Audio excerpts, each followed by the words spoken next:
El siguiente segmento tiene contenido o opinión. La entrevista en A Primera Hora. Analizamos los hechos del momento junto a sus protagonistas. Muy bien, 7 de la mañana con 5 minutos, gracias. 7 de la mañana con 5 minutos. Buenos días, Santo Domingo. Buenos días, saludos cordiales, ya enlazados con la señal de Majestad Televisión. En la querida provincia Sáchila, abrazos a la distancia. Recuerden ustedes, estamos generando nuestro programa de noticias a través de nuestras frecuencias en señal abierta, 89.7 FM estéreo en Pichincho, 88.5 en Manabí, 97.5 en Esmeraldas, a través de Majestad Televisión en Santo Domingo de los Sáchilas, luego de la primera emisión del informativo bajo la conducción de Carolina Centeno, ya estamos enlazados con la querida provincia Sáchila, igualmente a través del canal 3 para los suscriptores de TVNet, estamos en www.radiomajestad.com y estamos en Facebook Live transmitiendo a través de la fanpage de Majestad Radio y también de Primera Plana, que es nuestro portal.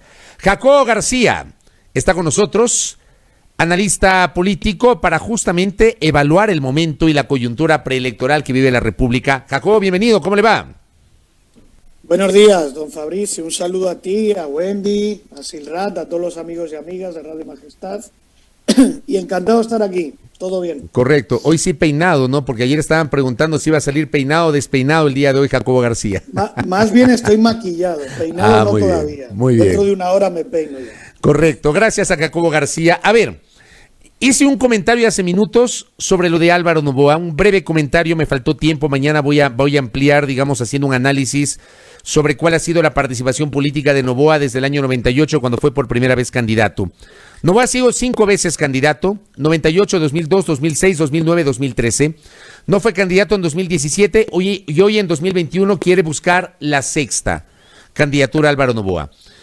Hace 3 meses, el 22 de agosto, Álvaro Noboa le dijo al país que no iba a ser candidato y que él hablaba de un solo frente para luchar contra lo que él denominó las fuerzas del mal.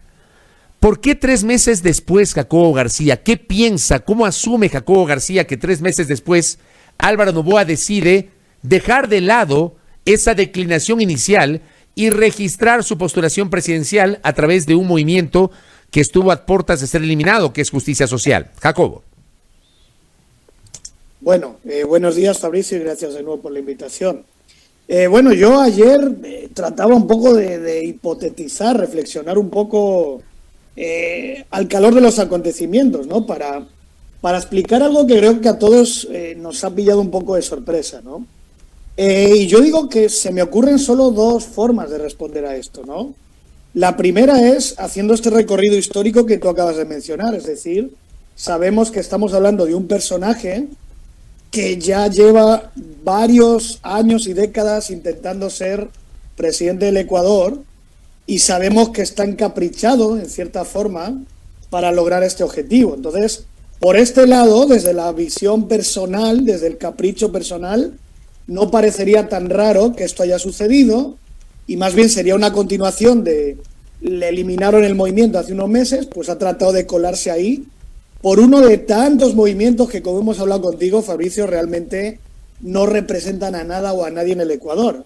Y la segunda reflexión o hipótesis podría ser que esto es un intento más bien sincronizado y coordinado por detrás de Alvarito o acompañando a Alvarito por una serie de grupos de poder, élites nacionales, internacionales, que empujan su candidatura porque ven que la elección no es favorable a sus intereses. La candidatura de Lasso no ha despuntado, no ha cogido vuelo, entonces este sería un último intento por decir, bueno, vamos con Alvarito a ver si logramos al menos tener una segunda vuelta favorable, porque Arauz y Yacu estaban consolidándose peligrosamente, ¿no? Pero, por ejemplo, si yo reviso en este momento otras precandidaturas, a ver, fuera de Lasso, ¿qué me encuentro si hablo desde el absoluto simplismo? Si yo digo, tal vez determinados personajes pueden representar el centro derecha del país.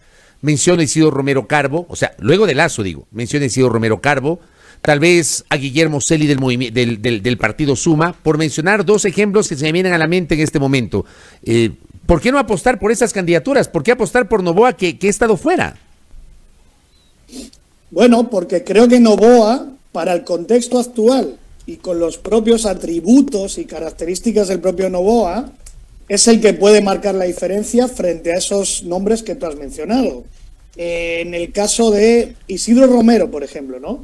Que es una persona interesante. A veces hemos mencionado aquí que él podría haber sido esta especie de outsider que recogiera una especie de tercera vía por fuera de las candidaturas principales, pero no ha despuntado. Han pasado meses, su candidatura no coge vuelo, no ha logrado, hablando ya en términos de campaña, comunicación y conversación, no ha logrado generar una conversación que lograra ahí mover identidades, generar agenda, etcétera. Entonces, ni él, Celi, que es un personaje muy interesante, que tiene, a mí me parece un asambleísta muy respetable, pero no es el outsider que podría irrumpir en el momento. Él más bien viene de la asamblea actual. Entonces, esto es ver las encuestas, don Fabricio, y al final uno ve las encuestas finales del último mes y no había una candidatura que estuviera despuntando en este amplio espectro que podemos llamar centro-derecha, derecha, populismo anticorreísta, etcétera. Entonces, creo que Alvarito, que su nuevo Alvarito no es el Alvarito hace 20 años, y para eso, gente como tú, que nos recuerda muy bien la historia, es fundamental, pero Alvarito no es el mismo de hace 20 años, 30 y de ni siquiera hace 10 años, ¿no? Claro, si yo recorro la historia, por ejemplo, me remonto al año 98. Álvaro Noboa aparece como candidato del Partido Rodocista Ecuatoriano, no todo el mundo se acuerda, pero la primera candidatura de Noboa fue auspiciada por el PRE, y no todo el mundo se acuerda que Álvaro Noboa fue parte del frente económico del efímero gobierno de Abdalá Bucaram entre el año 96 y el año 97. Bueno, es candidato presidencial. Yo recuerdo claramente el eslogan, increíblemente el mismo eslogan lo utilizó hasta la campaña presidencial del 2013, llegó a la esperanza que todos queremos con un nombre nuevo que trae el futuro. O sea, el hombre en 2013 se siguió presentando como un nombre nuevo, que fue el eslogan con el que aparece por primera vez en la arena electoral en el año 98. ¿Qué ha pasado con Álvaro Noboa luego de 5 elecciones, Jacobo? ¿Ha evolucionado? ¿Ha involucionado? ¿No ha pasado nada? ¿Cuál es este Noboa, Álvaro Noboa versión 2020-2021? ¿Y cuál podría ser la diferencia con las otras 5 versiones de Álvaro Noboa en los otros 5 procesos electorales anteriores? Muy bien puestos los antecedentes, Fabricio. Es muy interesante, esto es muy interesante. Yo creo que hay un hilo de continuidad, que es el que tú acabas de mencionar. Es decir, no es que se ha inventado ahora un nuevo Noboa, partiendo de cero, ¿no? Hay un hilo de continuidad, estamos hablando de un empresario, no de cualquier empresario, sino un empresario de probablemente el más rico del Ecuador, con una serie de conglomerados de empresas muy posicionadas, ¿no?, en la historia, en la trayectoria del país, relacionadas con la producción nacional, alimentación, exportación, que mal o bien genera bastante empleo dentro del imaginario nacional. Y efectivamente no es un personaje nuevo como tal, pero él lo nuevo lo va a tratar de convertir en el cambio, es decir, no por ser nuevo, sino porque él no ha gobernado, o más bien él se va a presentar como que no es cómplice, no tiene responsabilidad en los problemas de los últimos 14 o 20 años del país, que ahí es donde está un elemento de novedad. Y el otro tema que te diría, Fabricio, es que si hay un salto en los últimos, sobre todo, 6, 7 años, a raíz de que él se aleja un poco del tablero electoral, político, y a raíz de que él se convierte en un personaje bufonesco, ¿no?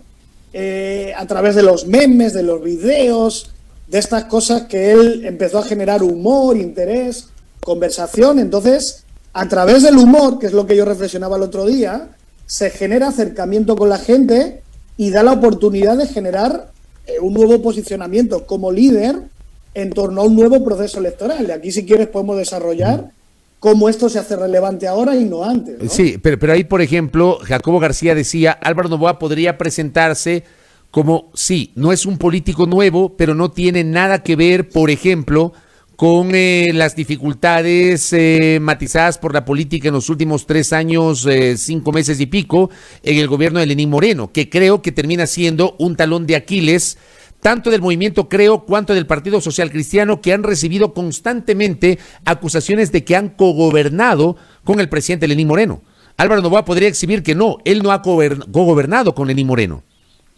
Exactamente. Y al poder hacer esto, por eso es que decimos que él puede jugar la carta del no outsider como outsider, sino más bien antisistema, entendiendo el sistema como todo este establishment político que mal o bien ha estado presente en el gobierno, en las instituciones, en la asamblea, en las coaliciones de poder en los últimos 14 años, porque ahí es donde entra no solo Correa o Moreno, sino Creo, Lasso, Jaime Nebot, o sea, todo lo que ha tenido que ver con esta política en los últimos 14 años. Entonces, él, una de las cartas que puede jugar muy exitosamente es la de etiquetar a todos casi en el mismo sitio y decir, todos de alguna forma han sido responsables de esto, y aquí vengo yo que no tengo responsabilidad con lo que ha ocurrido, ¿no? Ahora, y lo interesante también, Fabri, perdón, una cosa más, es que sus atributos de empresario, millonario, que a ojos de mucha gente dice, bueno, no va a robar porque tiene dinero, sabe crear empleo, así el empleo sea bueno, malo, explote o no, porque las empresas siguen estando ahí en un país donde no hay empleo, esto se vuelve más relevante todavía, ¿no? Ahora bien, ¿Álvaro Noboa es una amenaza para Lasso o también podría ser una amenaza para Arauz? Pregunto a Jacobo García.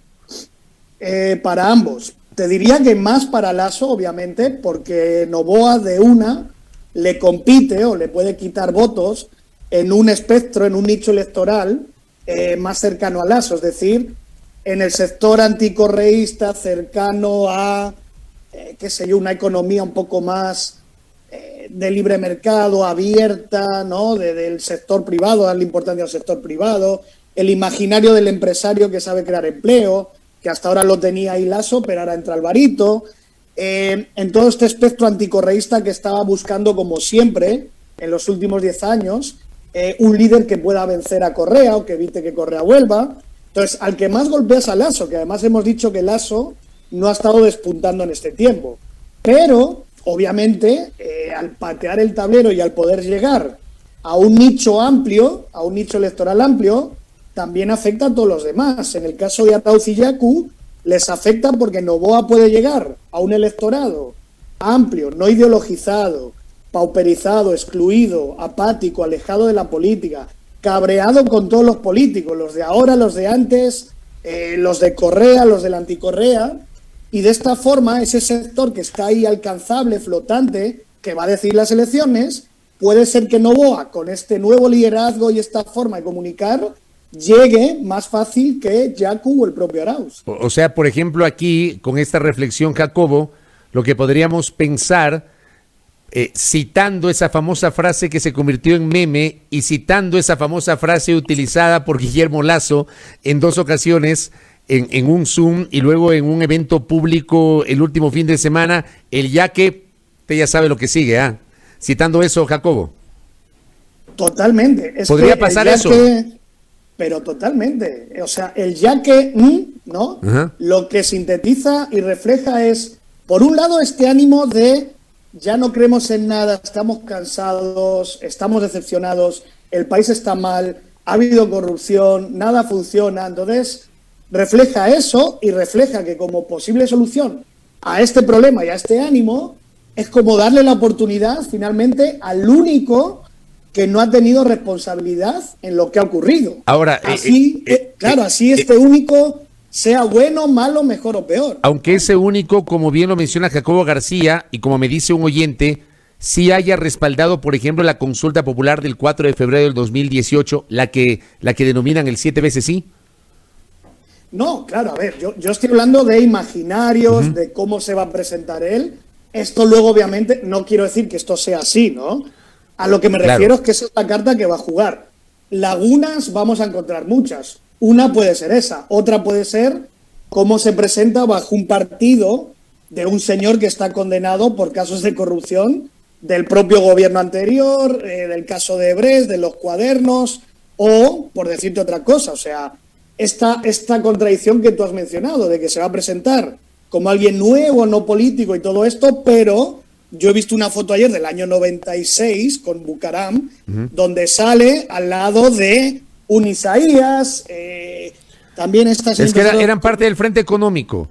Era Roberto Isaías Dazún, Álvaro Noboa Pontón y David Golbán eran parte del equipo económico de Bucaram. Exactamente. Entonces, aquí es donde entra la campaña, Fabri. Aquí es donde entra ya el arte de contrastar, etiquetar, acusar, proponer. Y supongo que algo se le acusará a Alvarito por parte de los rivales de estas cosas. Pero a lo que voy es por qué creo que es relevante y patea al tablero la candidatura a Alvarito, porque dentro de las cosas malas, entre comillas, o de estas etiquetas que se le van a poner, me sigue pareciendo ventajoso estas etiquetas frente a las etiquetas de esta gente ha robado los hospitales, se ha repartido el país solo para evitar que Correa vuelva, o las acusaciones más recientes contra el correísmo de se robaron la plata, el caso de Brecht, el caso no sé qué. Sí, le van a decir, tú también has apoyado el anticorreísmo, pero él va a decir, pero yo no he formado parte ni del gobierno, ni del reparto, ni de la asamblea actual. Y esto frente a Lasso y Nebot probablemente va a ser una ventaja. Me refiero a estas cosas, ¿no? Correcto. ¿Qué hablamos o qué decimos hoy del pelotón inicial? Aquel que, según las encuestas, que son fotografías de este momento, hay que insistir en que el valor de las encuestas es la fotografía de este momento. Y a este momento tenemos un pelotón de 3 arriba. El orden varía, obviamente, no sabemos cuál mismo es el orden, pero están Lasso, están Arauz, está Yacu Pérez, está Pérez, Arauz, Lasso, está Arauz, Lasso, Pérez. O sea, el orden lo pone cada encuestadora, pero ese es el pelotón. Todas coinciden en que ese es el pelotón. ¿Cómo vemos a ese pelotón inicial con los 3 mencionados, Jacobo? Bueno, pues muy interesante, porque, a ver, en los últimos 2 o 3 meses, y esto lo hemos hablado contigo, ¿no? Yo creo que esta carrera, esta etapa del Tour de Francia, comenzó así, con este pelotón de 3 al frente. Hemos atravesado 1, 2, hasta 3 puertos, ¿verdad? Y esto ha seguido así, no se ha movido mucho, porque es una campaña, o precampaña, mejor dicho, apática, alejada por parte de la gente, por parte de los propios candidatos. Entonces, más bien nos quedaba ya solo por atravesar 1 o 2 puertos y todos creíamos que este pelotón de 3 era el que se iba a competir al final en la victoria. Pero ahora, claro, llega este tema de Alvarito y resulta que el pelotón de 3 a lo mejor pierde fuerza y este cuarto viene por atrás y puede llegar a la meta el primero. O podría ocurrir que no, que sea un poco de ruido ahora, que sea un poco de expectativa, pero sabemos que hay debilidades también en el propio Alvarito. Entre ellas su enfermedad, entre ellas no es que sea un candidato, caramba, sobrado en el discurso, en la oratoria, en las propuestas, en el argumento. Entonces también puede ocurrir cosas que hagan que no crezca, pero en una campaña o precampaña, y cierro la idea, ¿no? Apática, no construida, donde parecía que nada iba a ocurrir y que todo iba a seguir así hasta el final de la meta, pues ocurre esto que para mí realmente puede patear el tablero. Y cierro con esto. Yo estaba revisando titulares de prensa el año 2006, Fabri, y tú esto lo viviste, yo no.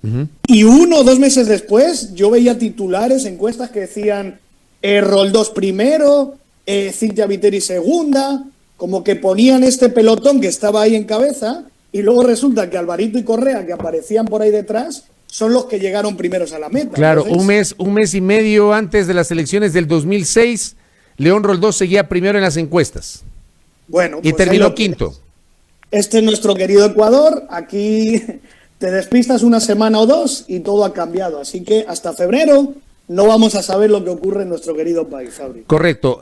Para cerrar este diálogo con Jacobo García es uno de los invitados, uno de los expositores del curso internacional de comunicación política y herramientas digitales para campañas electorales. ¿Cuál va a ser su aporte, doctor, en este curso? Bueno, contar buenos chistes, que siempre es necesario. No me diga que va a hablar de las gasolineras, por favor. No, hay que generar una nueva serie de chistes. Ya, esos chistes ya están muy pasados de moda, ¿no? Pero no, más allá de la broma. Voy a tratar de hablar de algo fundamental, Fabricio, para cualquier campaña electoral, que es el tema de la investigación y el análisis. O sea, no hay campaña si no hay investigación. No hay estrategias si no hay investigación.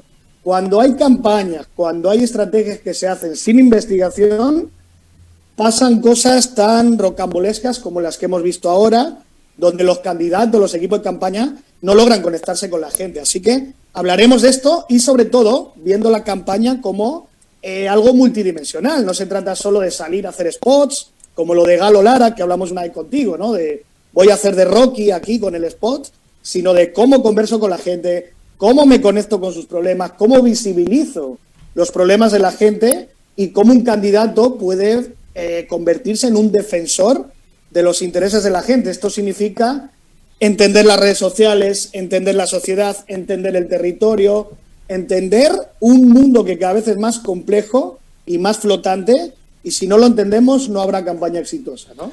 Fantástico. Jacobo, gracias por estos aportes, y obviamente tenemos la campaña de largo para seguir conversando. Un abrazo, Jacobo. A las órdenes siempre, mi querido amigo. Un abrazo. Gracias. A todos. ¿Cómo le está yendo al Real Valladolid? Bueno, el otro día ganamos. Yo ya te dije que una vez que ganó Emelec, ya iba a ganar el Real Valladolid. Ya. Qué bueno. Ya no hay quien nos pare, ya somos como Alvarito los dos. Así que... Gracias a Jacobo García, analista político, aquí conversando con nosotros. Jacobo García además participará en el curso internacional de comunicación política y herramientas digitales para campañas electorales, modalidad online organizado por la Universidad Técnica Particular de Loja y Cifal Miami, también con el apoyo de Pulso Ciudadano, Investigación y Estrategia. Allí tienen ustedes para el debate político. 7:26,